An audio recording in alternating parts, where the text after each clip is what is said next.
నేను జిఆర్ మహర్షి. ఎంకిపెళ్ళి సుబ్బి చావుకు రావడం అని కన్యాశుల్కంలో ఒక కొటేషన్ ఉంది. అట్లనే పవన్ కళ్యాణ్ ఏదో చేయబోతే ఏదో అయ్యేట్టుంది. ఆయన షీజ్ ద షిప్ అన్నాడు. ఇంకేదో కాకినాడ పోర్ట్లో ఈయనే అంటే సాహసం చేసి అక్కడ షిప్ వరకు వెళ్ళాడు. అక్కడ ప్రజలకు అందాల్సిన బియ్యం ఎక్కడ తరలిపోతున్నాయి అవి ఇవని ఏదో ఒక హంగామా, ఒక డ్రామా, అంటే ఒక సినిమాటిక్ సీన్ అక్కడ జరిగింది. ఈ సీన్ ఇక్కడ వరకు బాగానే ఉంది. పవన్ కళ్యాణ్ గారు చూసారా, ఆయన సముద్రంలోకి వెళ్ళి ఒక పడవలో వెళ్ళి ఆ షిప్ని తనిఖీ చేయడానికి ఆయన తీసుకుంటున్న శ్రద్ధ, ఇదంతా కూడా కొంచెం ఎవరైనా ప్రశంసించాల్సిన విషయమే. పవన్ కళ్యాణ్ గారు చాలా యాక్టివ్ అయిపోయారు అని అందరూ అనుకున్నారు. కానీ ఈరోజు పేర్ని నాని గారు ప్రెస్ మీట్లో ఒక బాంబు పేల్చారు. ఆ బాంబు ఏమిటంటే, అయ్యా కెన్స్టార్ అని అక్కడ ఇంకొక షిప్ కూడా ఉంది. అదే మీరు ఏ స్టెల్లా షిప్కు దగ్గరలో చక్కర్లు కొట్టారో అక్కడనే కెన్స్టార్ అనే ఒక షిప్ కూడా ఉంది. ఆ షిప్లో మీ ఆర్థిక మంత్రి పయ్యావుల కేశవ్ గారి వియ్యంకుడు సీను అనే ఆయనకు సంబంధించి 42,000 టన్నుల బియ్యం తరలిపోతున్నాయి ఎక్కడికో, నైజీరియాకో ఎక్కడో నాకు సమాచారం ఉంది.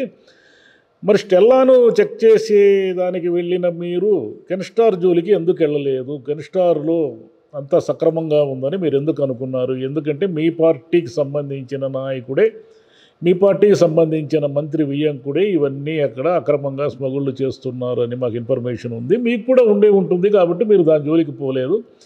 అక్కడ రేషన్ బియ్యం లేవని మీరు ఎందుకు అనుకున్నారు? ఆ తరలింపులో రేషన్ బియ్యం ఉండొచ్చు కదా అని ఈయన నాని గారు క్వశ్చన్ చేశారు ఈరోజు. ఇప్పుడు దానికి ఏం సమాధానం చెప్తారు? అసలు మాకేం సంబంధం లేదు, ఆ కెన్స్టార్లో ఎవరున్నారో ఏమున్నారో అని అంటారా? లేదంటే దానికి ఏమైనా సమాధానం చెప్తారా? ఆయన ఇంకేం చెప్తారంటే, స్టెల్లాలో అది ఒకరికి సంబంధించిన బియ్యం కాదు, 34 మందికి సంబంధించి 34,000 టన్నుల బియ్యం వెళుతున్నాయి. అది వాళ్ళే ఈరోజు మాడుతున్నారు. అయ్యా మావేముండే చిన్న ప్రాణాలు, మేము 34 మంది కలుసుకొని బియ్యాన్ని ఏదో ఒక్కొక్కరికి 500 టన్నులు 1000 టన్నులు అలా ఎక్స్పోర్ట్ చేసుకుంటున్నాము. అక్కడ అసలు తిమింగళం అక్కడ ఉంది, కెన్స్టార్లో ఉంది.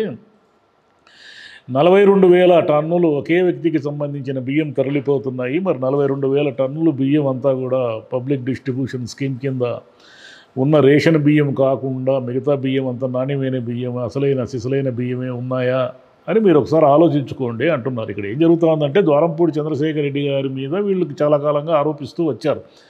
గత 6 నెలలుగా కూడా పోర్టులో బియ్యం తరలిపోతూనే ఉన్నాయి. అది ఎవరి బియ్యము ఏమిటి అనేది వీళ్ళే సమాధానం చెప్పాలి. ఎందుకంటే సహజంగానే బియ్యము తరలింపు, అక్రమ తరలింపు అనేది ఎప్పుడో ఏళ్ల తరబడి జరుగుతూనే ఉంది. అది అన్ని చోట్ల ఎప్పటి నుంచో, ఇక్కడైతే చెన్నైకి అయితే సూలూరుపేట నుంచి పడవల్లో పులికాట్ లేక్లో నుంచి ఎన్నోసార్లు తరలిపోయేటివి. ఆ స్మగుల్డ్ బియ్యం అనేది చాలా కామన్. ఇప్పుడైతే కొంచెం మారినాయి కానీ పరిస్థితులు. బియ్యం స్మగిల్ చేయడం అనేది ఆంధ్రప్రదేశ్ రాష్ట్రం నుంచి చాలా కామన్ వ్యవహారం. ఏ పార్టీ అధికారంలో ఉంటే ఆ పార్టీకి సంబంధించిన నాయకులు గుట్టు చప్పుడు కాకుండా చేస్తున్నారు, ప్రతిపక్షాలు ఆరోపణలు చేస్తుంటాయి. ఇప్పుడు ఏమిటంటే, ఒక సినిమాటిక్గా పవన్ కళ్యాణ్ గారు ఒక సాహసోపేతంగా ఒక పడవలో వెళ్ళి ఆ షిప్ని చూసి, నాకు ఇంకోటి ఏమిటంటే, మీకు షిప్లోకి అనుమతి ఇవ్వలేదు అంటున్నారు. మరి మీ పక్కనే ఉన్నారు పోర్టు అధికారి, కస్టమ్స్ అధికారి, వాళ్ళే కదా అనుమతులు ఇవ్వాల్సింది. మరి మీ పక్కనున్న అధికారులు మీకు ఎందుకు అనుమతులు ఇవ్వలేదు అని కూడా నాని ప్రశ్నించారు. మరి వీటన్నిటికీ పవన్ కళ్యాణ్ గారు సమాధానం చెప్తారా? ఏమీ సమాధానం చెప్పరా? అసలు ఆయన ఇవన్నీ ఏమిటంటే, ఈ సినిమాటిక్ ఎలివేషన్స్ వీటి వల్ల ఏం పెద్ద ప్రయోజనం ఏముండదు. ఊరికే ఒక రోజు మీడియాలో, టీవీ ఛానల్లో న్యూస్లు వచ్చేస్తాయి. ఓహో అద్భుతం అంటారు. గతంలో ఎన్టీ రామారావు గారి గవర్నమెంట్లో కూడా ఇట్లాంటివి జరిగేవి కొన్ని. అప్పుడప్పుడు ఆయనకి ఇంకా కొత్తగా అధికారంలోకి వచ్చినప్పుడు రాజుల పాత్రలు అనేకం వేసి ఎవరక్కడా అని చప్పట్లు కొట్టడము, లేదా మారువేషాల్లో రాత్రిపూట తిరిగి సంచరించడము, ఇలా ఒక సినిమాటిక్ అలవాట్లు ఉండేటివి. కాబట్టి ఆయన కూడా అప్పుడప్పుడు ఆకస్మిక తనిఖీ అవి ఇవన్నీ చేసేవాళ్ళు.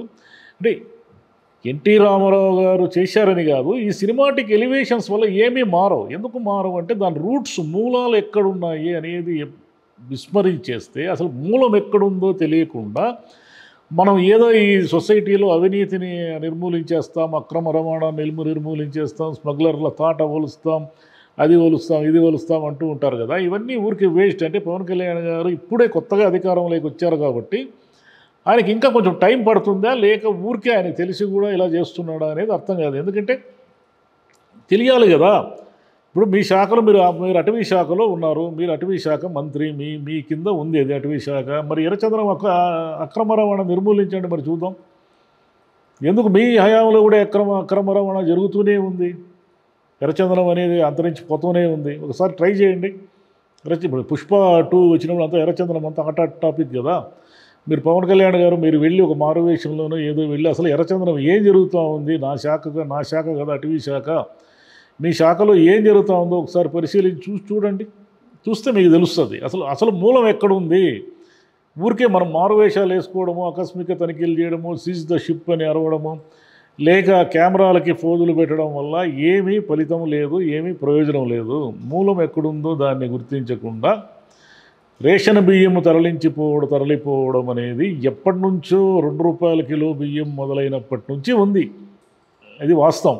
ఎందుకంటే ఎప్పుడైతే రేషన్ బియ్యం తక్కువ ధరకు లభిస్తాయో, బయట మార్కెట్లో బియ్యానికి ఎక్కువ ధర ఉంటుందో సహజంగానే అధిక ధరలకు అమ్ముకోవడానికి వ్యాపారులు ఇతరత్రాలు ట్రై చేస్తారు. వీళ్ళంతా ఎవరై ఉంటారు అంటే ఏ పార్టీ అధికారంలో ఉంటే ఆ పార్టీ నాయకుల అనుచరులు ఉంటారు. ఇది జగమెరిగిన సత్యం కదా. దీనికి మళ్ళీ ఎందుకు స్క్రూటినీ, దీనికి మళ్ళీ ఏదో మనం తనిఖీలు చేసేద్దాం, అది చేసేద్దాం, ఇది చేసేద్దాం అని ఉత్సాహం అంతా అంటే చేయకూడదని కాదు, చేస్తే దాని రూట్ లెవెల్లో నుంచి నిర్మూలించడం సాధ్యమైతే నిర్మూలించండి. అట్లా కాకుండా ఊరికే తూతూ మంత్రం తాటాకు చెప్పళ్ళకు కుందేళ్ళు బెదురుతాయా? ఏడ బెదరవు.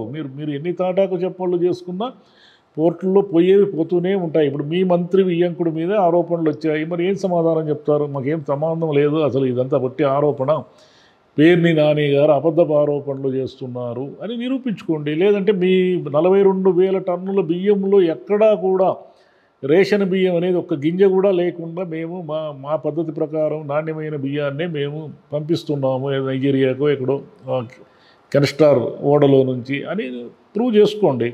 అంటే ఎంతసేపు ఎవరినో ఒకరిని ఇరికించడము అని కాకుండా అసలు మీ తరఫు నుంచి ఏం జరుగుతుందో ఒకసారి క్రాస్ చెక్ చేసుకోండి. ఇప్పుడు 6 నెలలు అయిపోయింది జగన్ గవర్నమెంట్, జగన్ అది చేశాడు, జగన్ ఇది చేశాడు, వాళ్ళ ప్రభుత్వంలో ఆ నేరాలు జరిగాయి, ఈ ఘోరాలు జరిగాయి అనడం వల్ల ఏమి ఇక పోను యూజ్లెస్ జనం నవ్వుకుంటారు. ఇంకా ఏందా మీరు 6 నెలలు అయింది అధికారంలోకి వచ్చి, 6 నెలల తర్వాత కూడా ఇంకా రేషన్ బియ్యం తరలించిపోతున్నాయంటున్నారు, గంజాయి స్మగ్లింగ్ అంటున్నారు, ఎర్రచందనం పోతానే ఉందంటున్నారు, మేము ఫలానా వాళ్ళు అక్రమాలు చేశారు, ఈ అక్రమాలు చేశారు అంటున్నారు.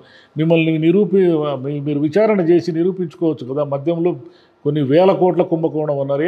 ఏమన్నా దాన్ని ఏమన్నా ప్రూవ్ చేసి ఏమన్నా మీరు చట్టపరంగా ఏమైనా చేసుకోగలుగుతున్నారా?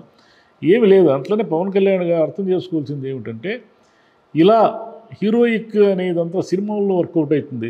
ఒక్కడి సినిమాలో ఆయన ఏదో ఒకరోజు ముఖ్యమంత్రిగా ఉంటే నేనేం చేస్తానో చూడండి అని చెప్తాడు. సినిమాగా చూడడానికి భలే ఉంటుంది. కానీ రియల్ లైఫ్లో అవన్నీ వర్కౌట్ కావు. రియల్ లైఫ్లో ఏమిటంటే ప్రతిదీ ప్రొసీజరల్ ప్రకారం జరుగుతూ ఉంటాయి. ప్రభుత్వానికి సంబంధించిన ప్రతి పనికి అనేక ఫైళ్ళు, అనేక అంచెలంచెల అధికారిక ఆమోదాలు, ఉత్తర్వులు, 1,00,000 తలకాయ నొప్పులు ఉంటాయి. ఈ తలనొప్పులన్నిటినీ అర్థం చేసుకుని వాటిని చెయ్యాలి అంటే తాతలు దిగొస్తారు. ఎందుకంటే ప్రభుత్వంలో అవినీతి అనేది చాలా కామన్ అయిపోయినప్పుడు ఏ ప్రభుత్వమైనా అది పార్టీ ఫలానా పార్టీ కిలానా పార్టీ అని కాదు, అవినీతి అనేది చాలా కామన్ వ్యవహారం అయిపోయినప్పుడు ప్రభుత్వాల్లో దాన్ని రూట్స్తో సహా అంతమొందించాలి అని ప్రయత్నించేది వినడానికి బాగుంటుంది. కానీ ఆచరణలోకి వచ్చేసరికి దాంట్లో చాలా చాలా చాలా కష్టాలు ఉంటాయి. తీరా చూస్తే అంత మనవాళ్లే ఉంటారు వెనక. మనం ఎవరి మీదైతే చర్యలు తీసుకోవాలని అనుకుంటామో ఒకసారి వెనక్కి తిరిగి చూస్తే మొత్తం మనవాళ్లే ఉంటారు. ఇప్పుడు ఆయనేమో పోర్ట్లో చేసిన హడావుడి, అది షిప్లో చేసిన హడావుడి వల్ల ఫలానా ఆర్థిక మంత్రి వియ్యంకుడు అనే పేరు బయటకు వచ్చింది. లేకపోతే ఆ పేరు ఎప్పటికీ బయటకు వచ్చిండేది కాదు. ఈయన చేసిన హడావుడి వల్ల ఎవరు ఇప్పుడు ఈ చేతులన్నీ వేళ్ళన్నీ ఎవరి వైపు చూపిస్తున్నాయంటే తెలుగుదేశం వాళ్ళ వైపే చూపిస్తున్నాయి.